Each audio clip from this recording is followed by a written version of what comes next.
কি বন্ধুরা, চলে এলাম দুপুরে খাবারের মেনু নিয়ে। খাবার শুরুতেই দেখো রয়েছে গরম গরম ধোয়া ওঠা ভাত।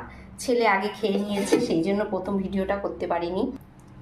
তারপরে রয়েছে আজকে একটা নতুন আইটেম করেছি। এটা আমরা খেতাম বিয়ের আগে, আমার বাপের বাড়িতে হতো। বল মাছের মাথা দিয়ে একটু কাটা চচ্চড়ির মতো, এটার মধ্যে সামান্য একটু উচ্ছে দিয়ে করতে হয়। তেতো লাগে, বেশ ভালো লাগে, তবে খুব বেশি তেতো লাগে না। রান্নার তারতম্যের উপর নির্ভর করে এই তেতোটা।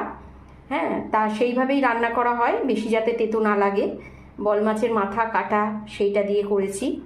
তারপরে রেখেছি, যেহেতু বল মাছটা বল মাছের মাথাটা প্রায় 2 কেজি ওজনের ছিল, তা সেই মাথার ঘাড়ের কাছে কিছু মাছ ছিল, সেই মাছের মাথা মাছ সব দিয়ে এই আলু দিয়ে একটা বল মাছের রসা করেছি।